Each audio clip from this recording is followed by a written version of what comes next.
तो जैसे ही मूवी की शुरुआत हुई तो एक सुनसान रेगिस्तान जैसी जगह पर एक जख्मी लड़की किसी से बचकर भाग रही थी। हम देखते हैं कि इस लड़की का मुंह खून से लथपथ हो चुका था और उसके पीछे एक गाड़ी भी थी। उस गाड़ी से बाहर एक आदमी निकलकर उसके पास पानी की बोतल को फेंकता है और एक बंदूक फेंकता है। वो औरत जल्दी से पानी पीती है और उस गन को उठाकर उसे रिलोड कर लेती है। इस बंदूक से वो इस कार वाले आदमी को मारना चाहती थी, लेकिन उसका निशाना सही नहीं लगता और आखिर में वो आदमी अपने गाड़ी से इस लड़की को कुचल कर मार डाला। सीन यहाँ से बदलता है और हमें दोबारा से डेजर्ट एरिया में एक लड़की को दिखाया जाता है। बॉबी इस टाइम अपने सिस्टर से कॉल पर बात करते हुए गाड़ी चला रही थी। उनके बातों से साफ पता चल रहा था कि बॉबी अपने फ्रेंड के पास जा रही थी, जिसने पहले भी बॉबी से अच्छा बर्ताव नहीं रखा था। इवन उसने उस पर हाथ भी उठाया हुआ था। उसकी बहन कहती है कि कहीं ये ना हो वो भी डैड की तरफ बुरा इंसान निकले और पूरी जिंदगी तुम्हें मॉम की तरह टॉर्चर होना पड़े। लेकिन बॉबी अपनी बहन की बात नहीं सुनती, क्योंकि उसे फिलहाल के लिए अपने रिश्ते को एक बार और मौका देना था। आगे रास्ते में वो एक गैस स्टेशन पर रुकती है, जहां पर उसे एक शेरिफ मिलता है। शेरिफ उसे बियर ऑफर करता है, लेकिन बॉबी को उससे बात करने में इंटरेस्ट बिल्कुल भी नहीं था। वो अपने पैसे को पे करके आगे बढ़ जाती है। अभी भी वो अपने बहन से ही बात करते हुए गाड़ी चला रही थी, जो वो उसे अपने फ्रेंड के खिलाफ भड़का रही थी, जिसकी वजह से बॉबी को बहुत ज्यादा गुस्सा आ जाता है और वो अपने गाड़ी को ओवर स्पीड करने लग जाती है। आगे जाते समय वो नोटिस भी नहीं करती कि रास्ते में एक शेरिफ की कार भी खड़ी थी, जो उसे देख चुकी थी। जब शेरिफ उसका पीछा करने लगा और उसे रुकने का सिग्नल दिया गया, तब उसे मजबूरन रुकना ही पड़ गया। बॉबी देखती है कि ये वही शेरिफ था जो गैस स्टेशन पर पहले भी उससे बात करने की कोशिश कर रहा था। शेरिफ उसकी डॉक्यूमेंट्स को देखता है और बाद में उसे बताया जाता है कि उसकी $1000 का चालान को काटा गया था। यह सुनते ही बॉबी चौंक जाती है, जबकि उसके पास इतना ज्यादा पैसे थे भी नहीं। तब शेरिफ ने कहा कि पीछे देखो, मेरी गाड़ी की लाइट्स टूटी हैं। तुमने अपनी गाड़ी से कुछ चीजें फेंकी हैं, जिसकी वजह से टूटी हैं। बॉबी ने तो ऐसा कुछ भी नहीं किया था, लेकिन पता नहीं क्यों ये शेरिफ ऐसी इल्जाम उसी पर लगा रहा था। शेरिफ उसकी एक नहीं सुनता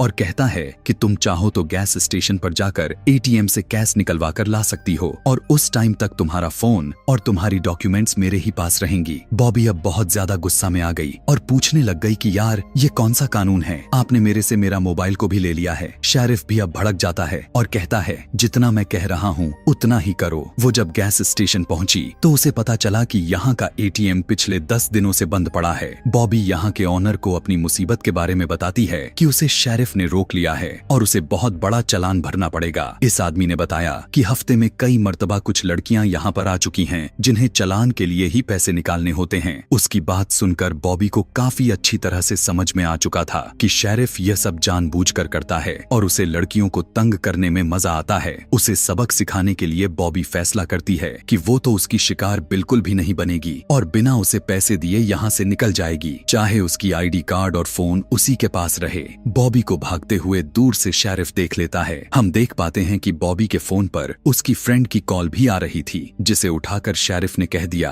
कि वो तुम्हें बाद में कॉल करेगी। उसने जब बॉक्स में फोन को फेंका तो हमें देखने को मिला कि उसमें और भी ID कार्ड के साथ बहुत सारे फोन्स पड़े हुए थे। वो अब अपनी गन को निकालते हुए बॉबी की हेडलाइट पर शूट कर देता है और ऐसे में बॉबी को भी मजबूरन रुकना पड़ जाता है। शेरिफ उसके पास आकर पूछता है कि तुम वहाँ से भागी क्यों, जबकि मैंने तुम्हें वहाँ पर इंतजार करने को कहा था। बॉबी कहती है कि प्लीज मेरी सिचुएशन को समझने की कोशिश करें, मुझे अपने बॉयफ्रेंड के पास जाना है और अगर मैं टाइम पर नहीं पहुंची तो वो मुझ पर जरूर शक करेगा। अब यहाँ पर शेरिफ कहता है तुम्हारा जाना मुश्किल है, तुम्हें तो और भी फाइन पड़ गया है, तुम्हारी गाड़ी की हेडलाइट्स भी टूटी हुई हैं। वो बॉबी की तलाशी भी लेने लग जाता है। उसका तरीका बहुत ही अलग था। बॉबी को यह सब अच्छा नहीं लगता। शेरिफ उसे कहता है कि इस सब के दौरान तुम्हारा लाइसेंस मेरे पास ही रहेगा, तुम चाहो तो फाइन भर के ये लाइसेंस को निकलवा सकती हो। इसके बाद बॉबी तेजी से यहाँ से जाने लग गई कि तभी उसी समय हम देख पाते हैं कि शेरिफ ने अपने गन से बॉबी के गाड़ी की टायर को पंक्चर कर देता है। बॉबी की कार डिसबैलेंस होकर रेत में धंसने लग गई। अब बॉबी को समझ में आ गया था कि शेरिफ उसके साथ मौत का खेल खेलने वाला है। अपनी जान बचाने के लिए बॉबी पैदल ही भागने लग गई, एक आदमी के पैसे को चुराकर, ताकि वो इन पैसों से शेरिफ से अपनी जान छुड़वा सके और फिर आराम करने के लिए वहाँ पर बैठ गई। तभी वहाँ पर विट्रेस आई और उसने बॉबी से कुछ ऑर्डर करने को कहा, क्योंकि बिना ऑर्डर किए यहाँ पर बैठना अलाव नहीं था। वो कॉफी ऑर्डर कर देती है कि तभी वो देख पाती है कि शेरिफ भी यहाँ पर आ चुका था। घबराकर वो यहाँ से उठी और वॉशरूम के अंदर चली गई। वो यहाँ से भागने का रास्ता खोजने लग गई, लेकिन उसे मिला ही नहीं। एक अच्छी चीज थी जो उसे पता चल गई थी कि शेरिफ उसकी कार को यहीं पर लेकर आया हुआ था। यह देखकर उसे एक नया आइडिया याद आ गया। उसने फोन बूथ पर आकर फौरन 911 पर कॉल लगा दी। उसने दूर गैस स्टेशन पर मदद मांगी। वो जानती थी कि यहाँ के पूरे इलाके में सिर्फ एक ही शेरिफ है और इसी को गैस स्टेशन पर भेजा जाएगा। जबकि खुद उसने फौरन अपने बॉयफ्रेंड को कॉल की और उसके साथ हुए घटने के बारे में समझाने की कोशिश करने लगी कि एक शेरिफ उसके पीछे पड़ा हुआ है,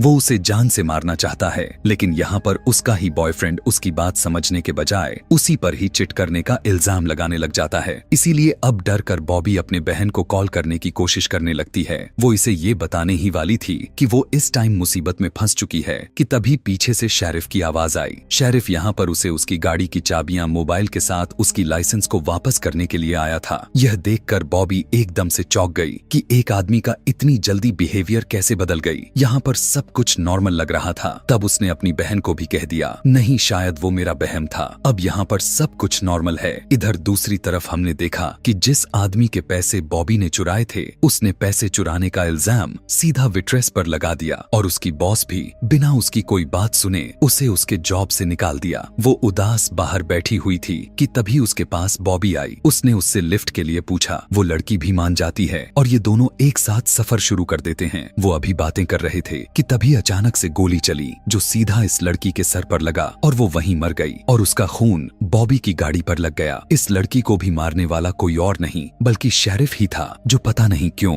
सिर्फ लड़कियों को ही मार रहा था। बॉबी तो शॉक में आ चुकी थी क्योंकि अचानक से उसके आंखों के सामने किसी की मौत हुई है, वो भी ऑन द स्पॉट। उसे सांस भी नहीं लिया जा रहा था। वो अपने आप को नॉर्मल करने के लिए गाड़ी से बाहर निकल आई। इससे पहले कि वो यहाँ पर पूरी तरह से रिलैक्स हो पाती उसने देखा कि शेरिफ अब उसका पीछा कर रहा था। इसीलिए वो फौरन वहाँ से भागने का डिसाइड करती है। उसी दौरान बॉबी को उसकी बहन की भी कॉल आने लग गई। वो रिसीव करके अपनी बहन को यह सब बताना चाह रही थी लेकिन तभी उसे पता चलता है कि कॉल पर भी कोई और नहीं बल्कि शेरिफ ही था। शेरिफ ने अपने नंबर को उसकी बहन की जगह सेव कर दिया था। इसी परेशानी में एकदम से बॉबी के कार के सामने एक ट्रक भी आने लगा। बॉबी ने जल्दी से कार को रोका और ट्रक ड्राइवर के पास गई। जल्दी से ट्रक ड्राइवर भी बाहर निकला। बॉबी की हालत को देखते हुए पूछता है कि आखिर बात क्या है। तब बॉबी उसे बताती है कि मेरे पीछे शेरिफ पड़ा हुआ है, वो मुझे जान से मारना चाहता है। उसने मेरी साथी को भी मार डाला और अब मुझे मारने की कोशिश कर रहा है। यहाँ पर सिचुएशन को सीरियस देखते हुए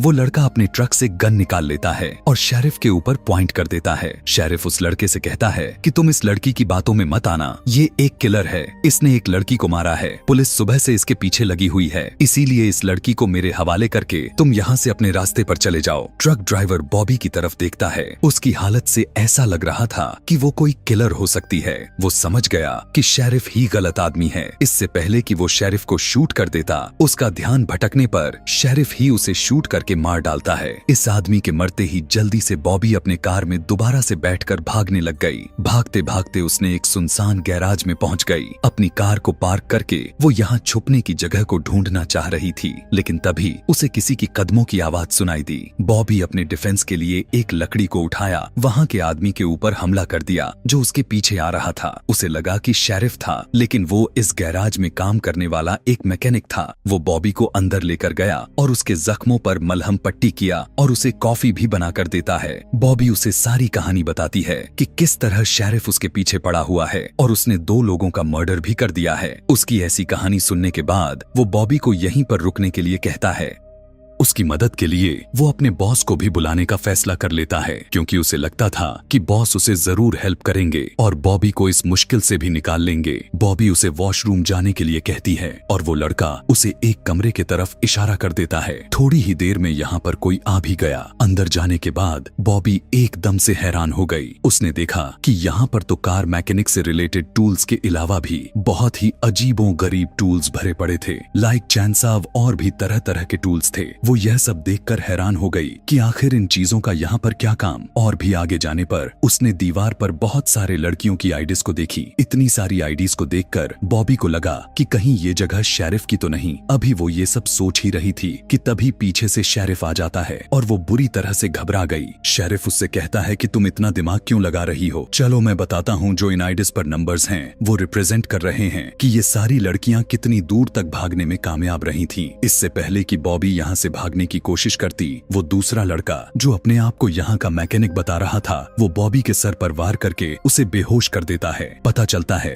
कि ये लड़का भी शेरिफ का भाई था और शेरिफ के ऐसे कामों में वो उसका साथ दिया करता था। यहाँ पर यह भी पता चल जाता है कि ये दोनों के दोनों पूरी तरह से साइको थे। थोड़ी ही देर में जब बॉबी को होश आता है तो वो देखती है कि उसे एक चेयर से बांधा गया था। उसके साथ बैठकर शेरिफ उसे अपनी कहानी सुनाना शुरू करता है कि क्यों उसे औरतों से इतनी ज्यादा नफरत है और क्यों वो यह सब कर रहा है। असल में उसकी माँ एक अच्छी औरत नहीं थी, वो अपने मस्ती में लगी रहती थी, जिसकी वजह से इन दोनों ने बहुत ही ज्यादा सफर कर लिया था। इसके बाद वो बॉबी को एक चाकू दिखाता है और उसे बताता है कि ये मैंने अपनी मॉम के खाल से बनाया था, यानी उसने अपनी मॉम का भी मर्डर कर डाला था। और अब वो इसी चाकू से बॉबी की जुबान को पकड़कर काफी ब्रूटल तरीके से उसकी जुबान को ही काट डालता है और कहता है, इसी जुबान से तुमने मुझे गालियां दी थी ना। उसकी तकलीफ इतनी ज्यादा थी कि बॉबी एक बार फिर से बेहोश हो गई। जब उसे होश आया तो उसे पता चलता है कि उसको चेयर से खोल दिया गया था। वो उठी और उसने शेरिफ का चाकू को उठाया और यहाँ से बाहर निकलने का प्लान करने लग गई। ऐसा नहीं था